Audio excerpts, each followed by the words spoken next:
안녕하세요, 남스비입니다. 네, 오늘은 명세서 작성 방법 3탄이 되겠습니다. 드디어 특허 청구항을 작성하는 시간이 되었습니다. 네, 그러면 오늘도 긴 말 하지 않고 바로 청구항 작성을 어떻게 하는지 설명을 드려보도록 하겠습니다. 청구항은 한 개만 작성하실 수도 있고 10개, 20개까지 작성을 하실 수도 있습니다. 그러면 몇 개를 작성해야 하느냐? 개인적으로 처음 청구항을 작성하시는 분들에게 추천드리는 건 굳이 너무 많은 청구항을 잡으려고 애쓰지 마라. 한 5개 정도만 잡으셔도 여러분들의 발명을 보호하시는 데에는 큰 어려움은 없을 거라고 생각이 됩니다. 그래서 저는 예시적으로 청구항 한 5개 정도만 세팅을 해보도록 할게요. 그러면 청구항은 각 항별로 이렇게 번호를 부여를 해야 되기 때문에 청구항 1, 2, 3, 4, 5라고 기재를 하도록 하겠고요. 밑에 서열 목록 같은 경우는 불필요한 항목이니까 그냥 삭제를 해주셔도 됩니다.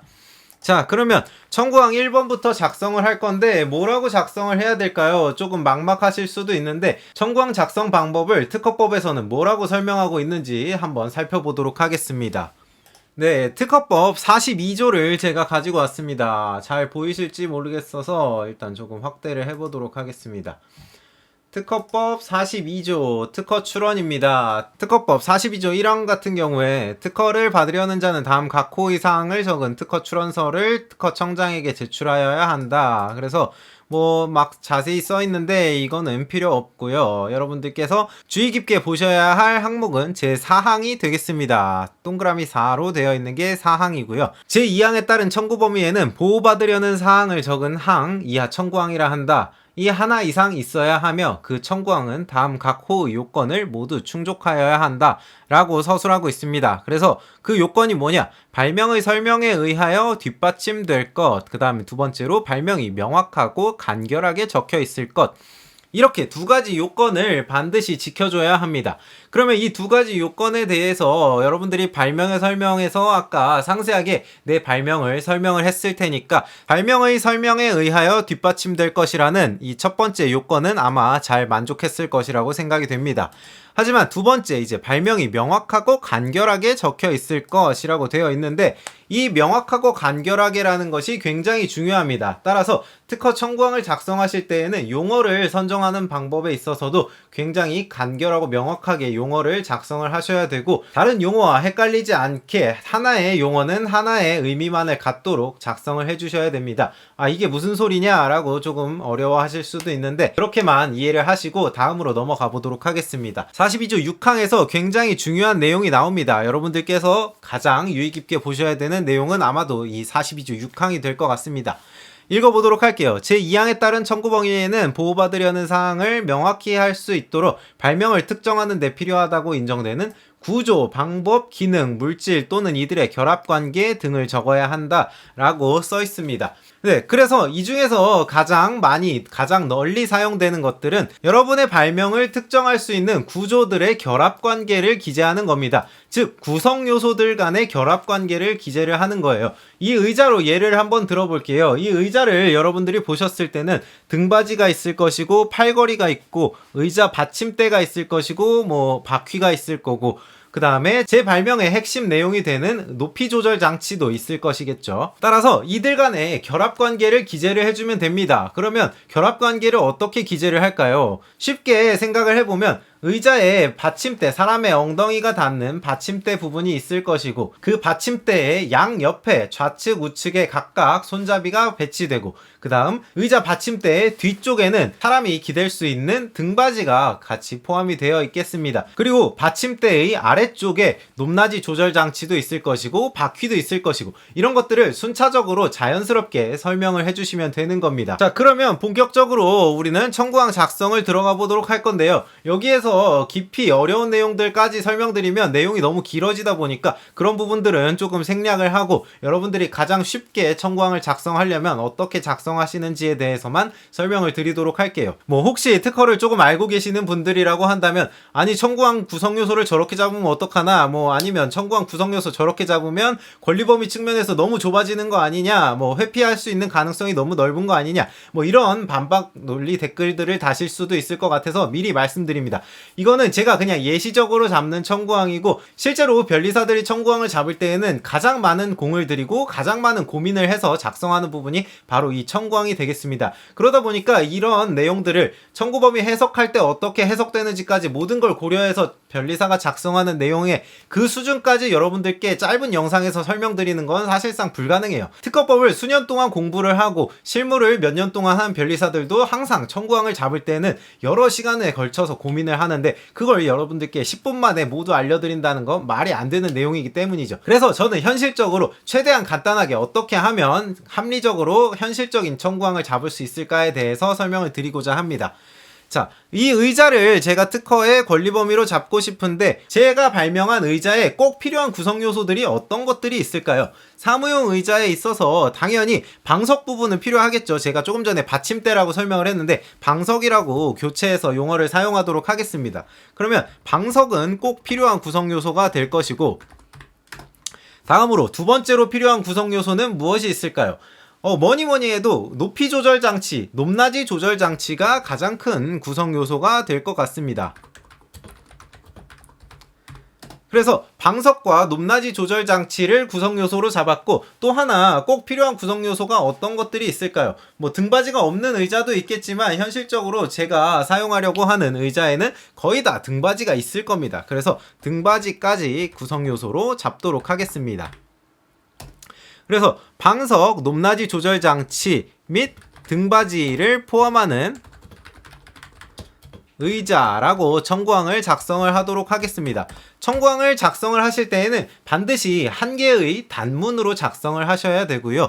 한 개의 단문이 무엇이냐, 그런 국어적인 부분에 대해서는 네이버에 검색을 하시는 것이 제가 설명드리는 것보다 훨씬 쉽게 이해를 하실 수 있을 것 같고, 그 다음으로 넘어가 보도록 하겠습니다. 그냥 각각의 구성 요소를 나열만 했을 뿐 그들 간의 연결 관계가 명확하게 표현이 되어 있지 않기 때문에 이렇게 특허를 청구하게 되면 발명이 명확하고 간결하게 기재되어 있다고 할 수가 없습니다. 따라서 우리는 결합 관계를 반드시 기재를 해줘야 됩니다. 방석은 사용자가 앉도록, 사용자의 엉덩이가 앉게 되는 그런 방석이라고 설명을 할 수도 있을 것 같은데요. 방석 부분은 일단 좀 어느 정도 푹신한 소재로 이루어져야 될 것 같다라는 생각이 있기 때문에 쿠션 부재를 포함하는 방석이라고 기재를 하도록 하겠습니다. 그리고 그 다음부터는 방석의 위치를 기준으로 해서 다른 구성 요소들을 선정을 해줄 거예요. 그러면 높낮이 조절 장치는 어디에 위치하는 것인가?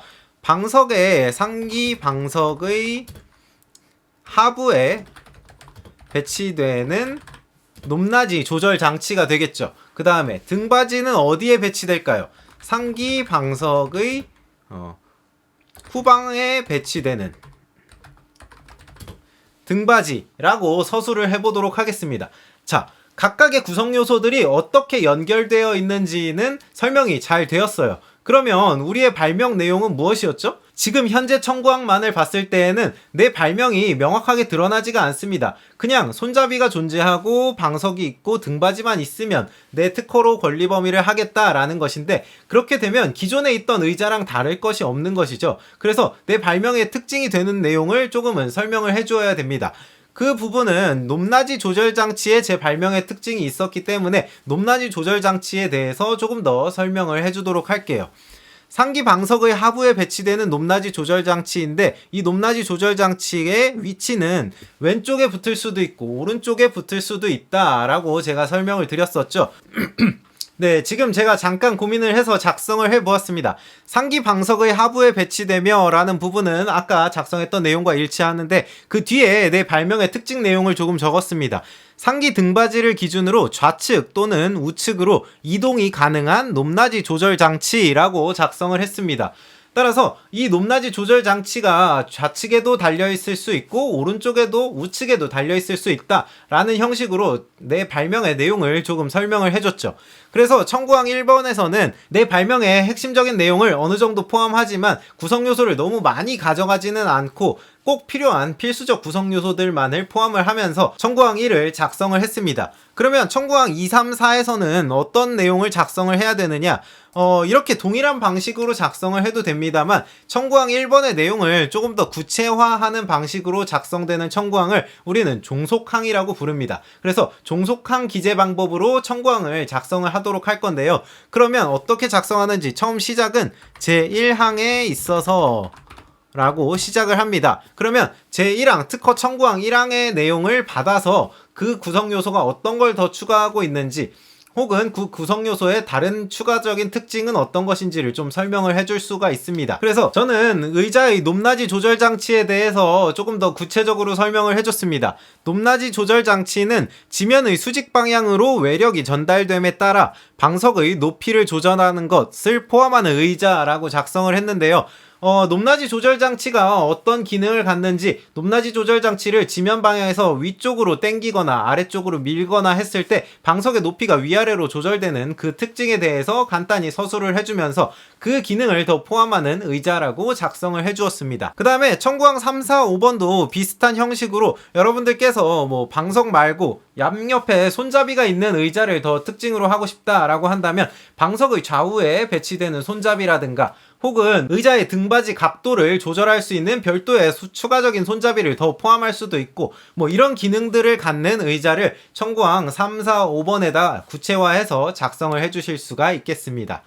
네, 청구항 작성 방법에 대해서 굉장히 간단하게만 설명을 드렸어요. 이런 부분들이 여러분들께 충분히 도움이 될 수가 있을 거라고 생각을 합니다. 발명 내용이 굉장히 복잡하고 어렵다라고 한다면 가급적이면 변리사한테 의뢰를 하는 것이 가장 좋기는 합니다. 하지만 비록 내가 변리사는 아니지만 나도 충분히 내 발명을 설명할 수 있고 권리화할 수 있다, 특허를 등록으로 가져갈 수 있을 것 같다 라고 생각하시는 분들이라면 직접 이렇게 출원을 진행해 보시는 것도 굉장히 좋을 것 같습니다. 만약에 특허 명세서를 작성을 하다가 어떻게 작성을 해야 되는지 조금 모르겠다 혹은 너무 어렵다 라고 하신다면 특허청에서 제공되는 아까 템플릿에 포함되어 있던 모범 명세서 샘플 파일도 있으니까 그런 파일도 함께 참고하시면서 고민해서 작성을 하시면 아주 좋을 것 같습니다.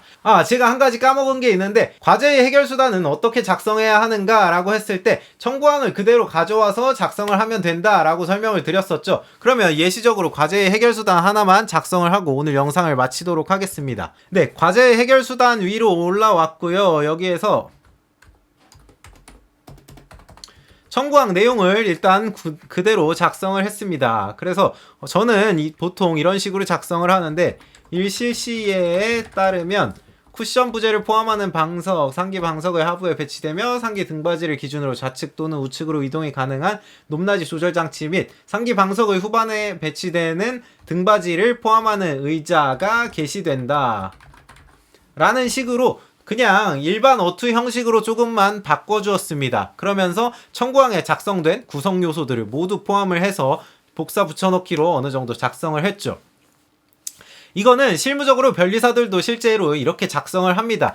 이게 뭐 변리사가 너무 대충 작성하는 거 아니냐, 그냥 와서 복사 붙여넣기로 공간 때우는 거 아니냐, 뭐 이렇게 생각하실 수도 있는데 만약에 청구항에 기재되어 있던 내용이 어느 하나라도 발명의 상세한 설명 내용에서 빠져있게 된다면 그것은 발명의 상세한 설명에 뒷받침되지 않기 때문에 특허가 거절이 될 수가 있습니다. 그렇기 때문에 변리사들은 그런 리스크를 방지하고자 그 다음에 실제로 과제의 해결 수단이라는 것 자체가 청구항의 그 구성 요소들을 어느 정도 의미하는 일맥상통하는 내용이 있다고 제가 지난 시간에 말씀드렸잖아요. 그렇기 때문에 그 내용을 그대로 적는 것이지 뭐 변리사가 일을 대충 해서 뭐 그냥 이거를 똑같이 갖다 붙여넣는 거 아니냐라고 오해를 하시면 안 되겠습니다.